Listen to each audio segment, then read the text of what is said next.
Bugün size kızıl elmayı anlatacağım. Ama meyve olanı değil, Bayraktar kızıl elmayı.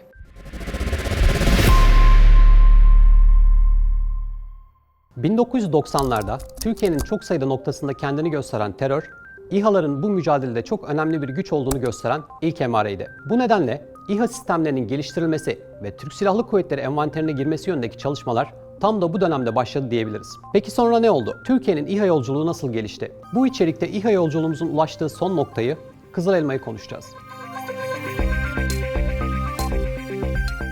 1990'da TUSAŞ tarafından çalışmalarına başlanan İHA-X1 şahit sistemi bu alandaki ilk çalışmaydı. Aradan geçen 2 yılda 2 farklı İHA-X1 daha seri üretilmiş ancak seri üretimine geçilememişti. İHA çalışmalarının sürdüğü ancak pek de yol kat edilemeyen dönemde sivil çalışmalar da başladı.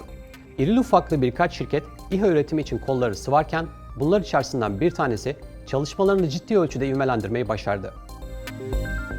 Evet, Baykar'dan bahsediyorum. 1980'lerin sonundayız.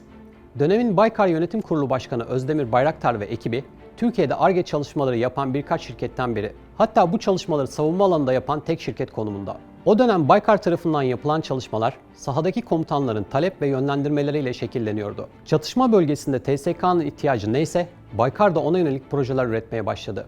Bu kelimenin tam anlamıyla yaraya merhem olmuştu diyebiliriz. İlerleyen süreç, bugün detaylıca anlatacağımız Bayraktar Milli İnsansız Uçak Sistemi Kızıl Elma'ya kadar ulaştı. Bu gerçekten ciddi bir aşama. Bütün bu gayretlerimiz, bütün bu emek sadece üreten değil, ecdadı gibi göğe bakıp hayal kuran, araştıran, geliştiren ve üreten bir gençliğe sahip tam bağımsız ve güçlü bir Türkiye için.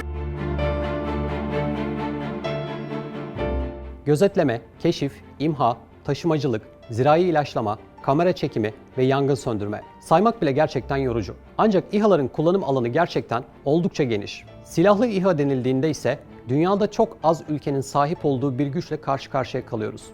Bugün dünyanın birçok farklı coğrafyasında gerçekleşen tüm savaşlarda İHA'lar en büyük avantaj kaynağı olarak değerlendiriliyor.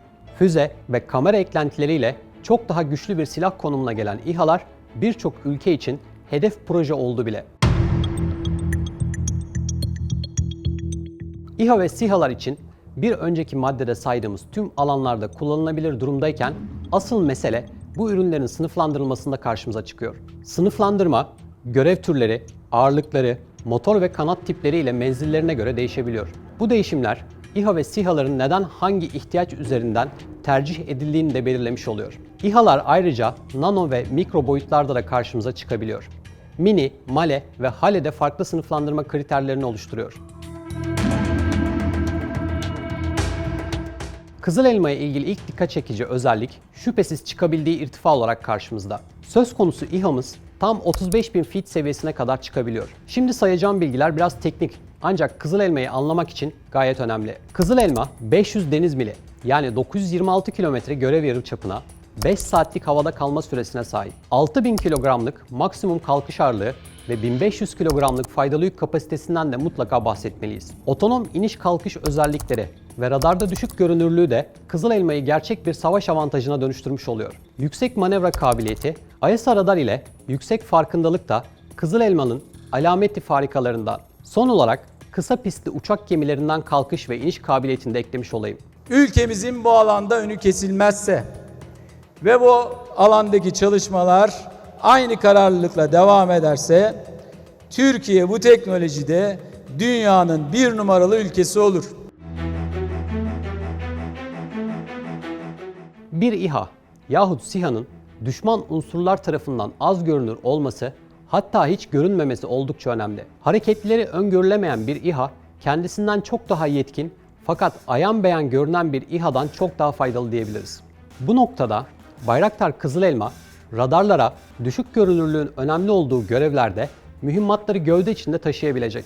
Düşük görünürlüğün yüksek öncelikli olmadığı durumlarda ise kanat altında da mühimmat taşıyabilecek. Çeşitli simülasyon programları ile Kızıl Elma'nın radar kesit alanı üzerine farklı frekans bantlarında yapılan testlerde yapısal olarak düşük görünürlüğe sahip olduğu belirtildi. Ancak şunu da belirtmekte fayda var. Bitmiş ürün ile simülasyon ortamında yapılan testler farklılık gösterebilir. Şayet testler gerçeğe yansırsa tüm savaş denklemlerini değiştirebilecek bir silahla karşı karşıya kalabiliriz.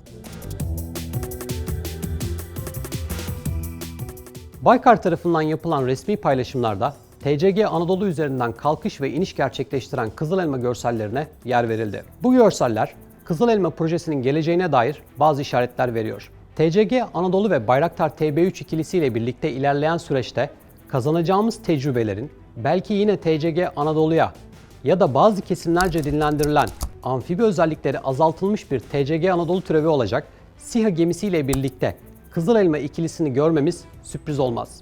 Her iki şekilde de her geçen gün artan bilgi birikim ve tecrübemiz sayesinde farklı kullanım konseptleri geliştirmemiz mümkün olacaktır. Bu da elimizin güçlenmesi noktasında son derece iyi bir haber.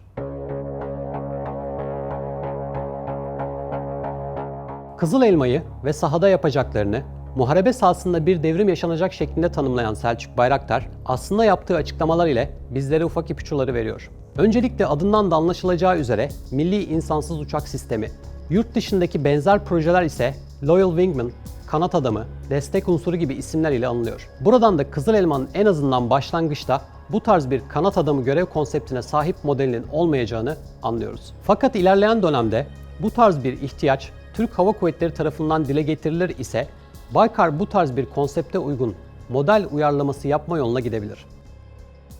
Ayrıca Kızıl Elma, gerek gövde içinde taşıyacağı mühimmatlar, gerekse düşük görünürlüğün önemli olmadığı görevlerde kanat altında taşıyabileceği mühimmatlar ile hem hava-hava hem hava-yer görevlerini gerçekleştirebilecek kabiliyetlere sahip olacak. Baykar tarafından sürekli olarak vurgulanan yüksek manevra kabiliyeti özelliği de belki ilerleyen dönemlerde gelişen yapay zeka algoritması ile birlikte dogfight yani hava muharebelerinde de büyük bir güç çarpanı olabileceğinin bilgisini şimdiden bizlere söylüyor. Burada dünya genelinde karşılaştırdığımız 3 farklı askeri üründen bahsedeceğim. İlki Boeing Loyal Wingman. Boeing ve Avustralya'nın ortak olarak geliştirmeye devam ettiği projede ilk uçuş testi geçtiğimiz Şubat 2021'de gerçekleşmişti. Modüler olarak tasarlanması düşünülen İHA, farklı görev yükleri, farklı konseptlere uygun şekilde teçhiz edilebilecek. Keşif yapmak, istihbarat toplamak, bağımsız olarak çalışmak veya görevlerde bir ana uçak tarafından kontrol edilebilecek kanat adamı ya da destek unsuru olarak tasarlanmaya ve geliştirilmesine devam ediliyor. XQ-58. Bu ürün de Amerika Birleşik Devletleri'nden. Şu an için geliştirme faaliyetleri devam ediyor. İlk test uçuşunu da Mart 2019'da yapmıştı. Kanat adamı yahut destek unsuru olarak planlanan bir proje olduğunu söyleyebiliriz. Burada İHA mühimmatlarının yanında havadan mini İHA'ların bırakılması gibi görev konseptlerinin denenmesi bu ürün hakkında dikkati çeken bir diğer unsur olarak göze çarpıyor. CATS Warrior, Hindistan tarafından geliştirme faaliyetleri devam eden bir proje olarak göze çarpıyor. Bir fuarda maketinin sergilenmesinin dışında sahip olması planlanan özellikleri hakkında çok fazla detay paylaşılmadı. Yine de biz Kızıl Elma ile aynı sınıfta olduğunu söyleyebiliriz.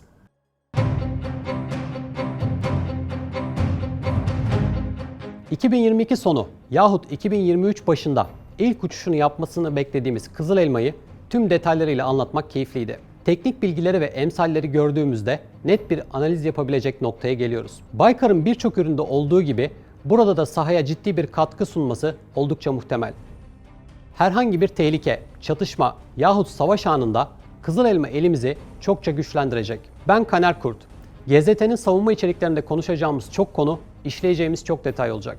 Takipte kalmanızı tavsiye ediyorum. Bugün size Kızıl Elma'yı anlatacağım. Ama meyve olanı değil, Bayraktar Kızıl Elma'yı.